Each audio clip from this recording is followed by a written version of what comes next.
বদলাই ফেলবো, সব বদলাই ফেলবো ইনশাআল্লাহ।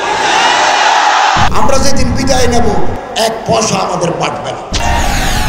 রাষ্ট্রকে লুটে ফুটে খাওয়া এটা কোন দেশপ্রেমিক মানুষের কাজ হতে পারে? আমরা এটা দৃষ্টান্ত স্থাপন করতে চাই যে আমরা রাষ্ট্রের টাকা চুরি করব না, দুর্নীতি করব না।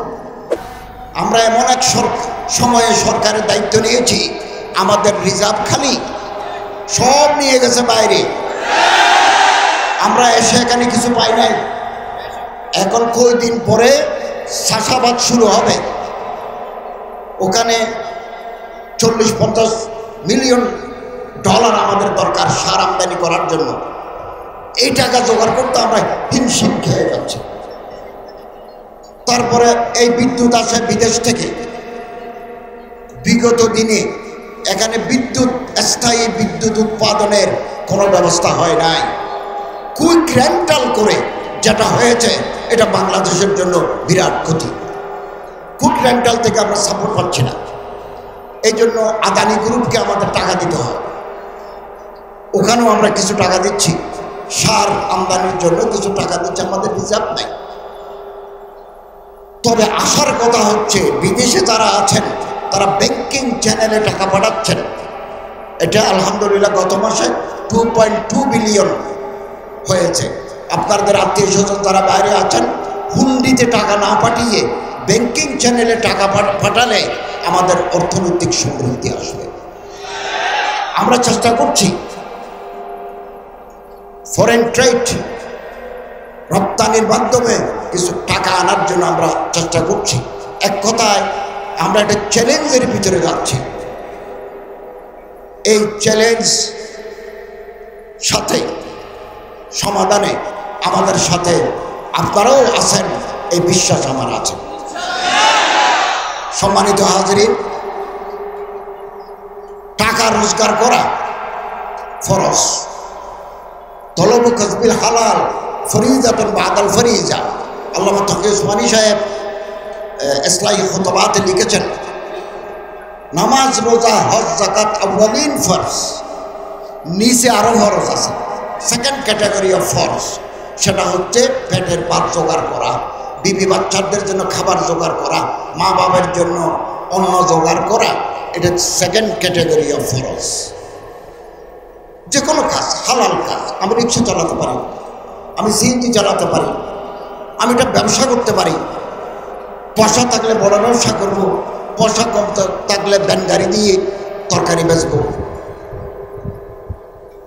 এগুলো ইবাদতের ভিতরে গুলো, ইবাদতের ভিতরে গুলো। এবং রাসূলুল্লাহ সাল্লাল্লাহু আলাইহি ওয়াসাল্লামের হাদিস আছে, 10টা যদি অর্থ উপার্জনের ব্যবস্থা থাকে, 9টা হচ্ছে ব্যবসা। 9 মিনের রিজকে আত-তিজারা, রিজিক আসার 10টা পথের মধ্যে 9টা হচ্ছে বিজনেস। আম্বিয়া কেরামদের জীবনে দেখুন, আসআদম তাঈদম, আদম আলাইহিস সালাম থেকে হযরত মুহাম্মদ সাল্লাল্লাহু আলাইহি ওয়াসাল্লাম পর্যন্ত আপনি তাদের জীবনে বড় দেখুন, তারা কিভাবে ভাত খেতেন, বিবি বাচ্চা কিভাবে চালাতেন, দেখুন তারা কি করেন। আদম আলাইহিস সালাম কৃষক, ইব্রাহিম আলাইহিস সালাম ব্যবসায়ী, ইদ্রিস আলাইহিস সালাম ব্যবসায়ী, দাউদ আলাইহিস সালাম ব্যবসায়ী। একজনের এক এক ব্যবসা, কেউ গাছের ব্যবসা, কেউ ব্যাগ বানায় বাজারে বিক্রি করতেন, কেউ লোহা দিই। এটা লোহা দিলেন যে দা ছুরি বানাই দাও, বানাই দিবেন, তিনি লাভ পাবেন।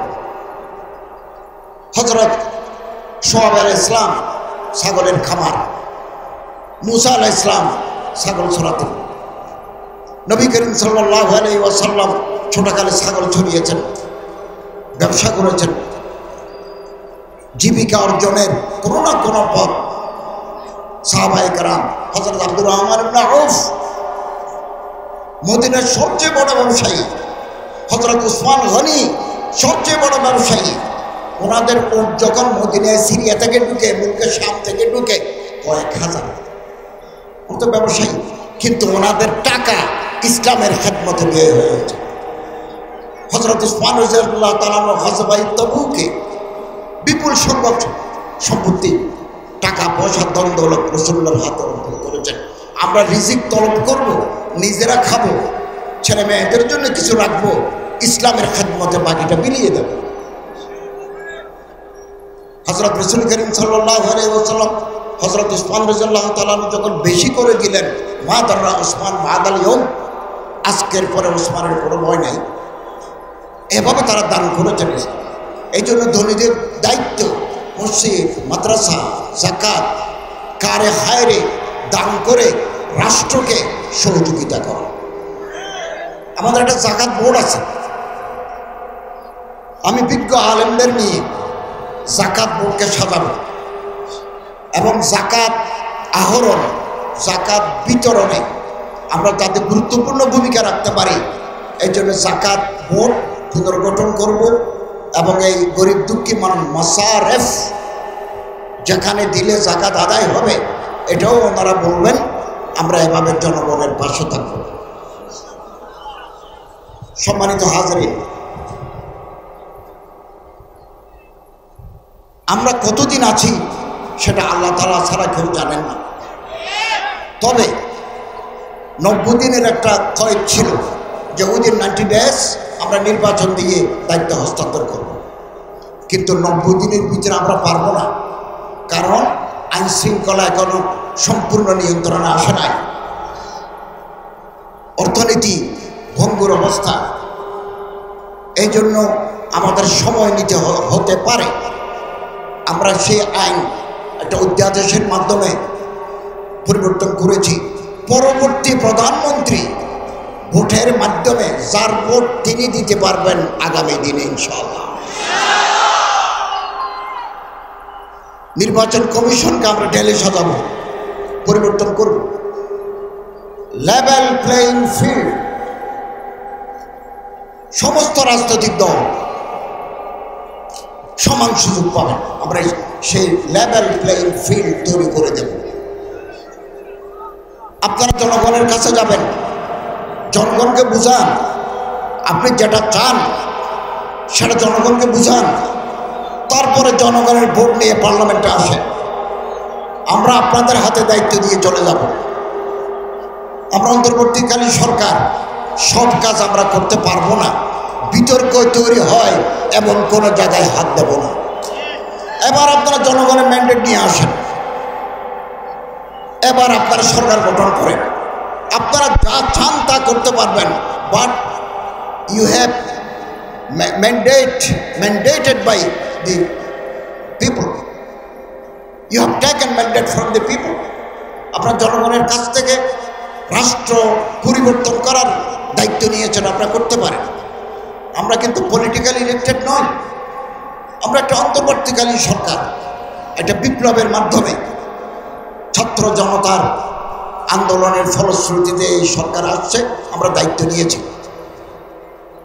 এবং দীর্ঘদিনের ঝঞ্ঝাল এগুলো পরিষ্কার করতে আমাদের সময় লাগবে এবং যে আগামী দিনে সরকার আসবে সেই সরকার হচ্ছে বেশি গুরুত্বপূর্ণ। একতলাফ,